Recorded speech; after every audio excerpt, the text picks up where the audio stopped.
Analizando el conflicto líbano desde la perspectiva de Colin Flint y partiendo desde la premisa de que cuando hablamos de un territorio, una frontera es el límite para los estados, entonces se dividirá en tres sentidos. El primero es la frontera regulada. En este sentido se analizará principalmente las fronteras ya establecidas, es decir, Libia limita al oeste con Túnez y Argelia, al suroeste con Níger, al sur con Chad, al sureste con Sudán y al este con Egipto, además del norte con el mar Mediterráneo.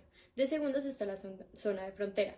Partiendo desde la convergencia entre pueblos, hoy en día y a lo largo de la historia de Libia se puede evidenciar a los bereber, un pueblo proveniente de etnias autóctonas del África del Norte, que hoy en día están asentados entre la frontera de Libia con Egipto y con Argelia.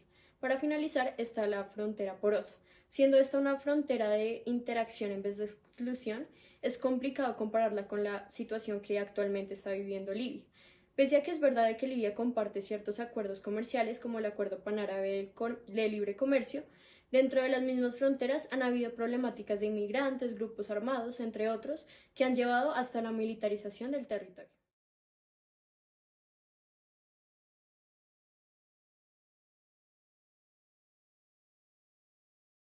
Analizando el conflicto de Libia desde la perspectiva del autor Claudia Rafestín, tenemos tres conceptos claves que utilizaremos como los hilos conductores para la explicación del conflicto. El primer concepto que abordaremos será el de espacio. Como lo introduce Rafestín, es un concepto que no es fácil de definir, ya que siempre está en constante cambio, como se evidencia en los conflictos que ha sufrido Libia desde el año 2011, cuando Gaddafi pierde su poder. Un aspecto que nos ayuda a entender mejor el conflicto que se vive en Libia es la diversidad cultural que se presenta y que genera un estado constante de conmoción. El segundo concepto que recalca el autor es el de territorio, recalcando la importancia de la actividad humana que genera un contexto común.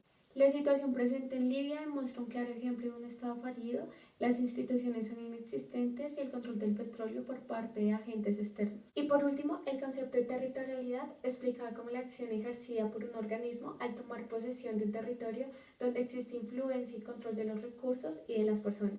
Lo podemos evidenciar en ciudades como Benghazi y como Trípoli por la lucha al poder por parte de las milicias y también el control que ejercen en los recursos y la intervención que hacen los islamistas.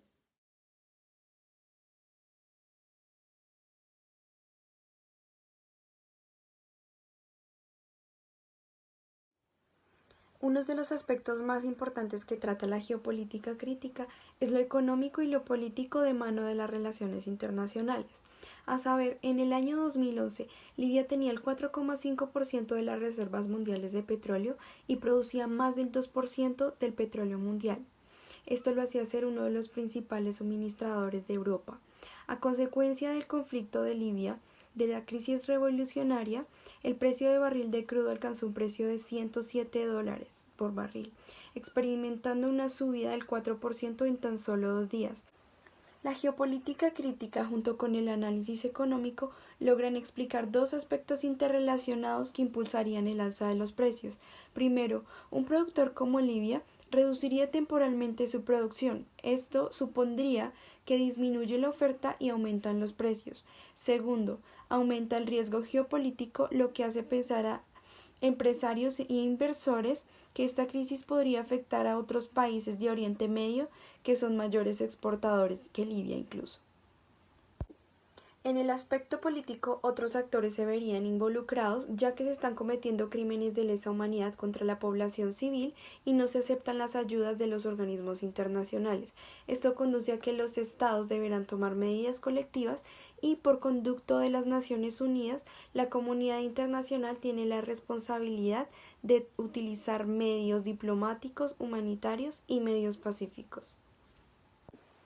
En la geopolítica clásica prima el realismo político, que está relacionado con los intereses nacionales y con la naturaleza anárquica del sistema. Por ende, hay inexistencia de una autoridad central. Esto se puede relacionar con el conflicto que ha vivido Libia tras la caída de Gaddafi y la división política que se ha evidenciado por parte de las milicias generales y la misma ONU instaurando el gobierno de acuerdo nacional en la capital, Trípoli. Esto conlleva a que hayan dificultades en la toma de decisiones a nivel internacional.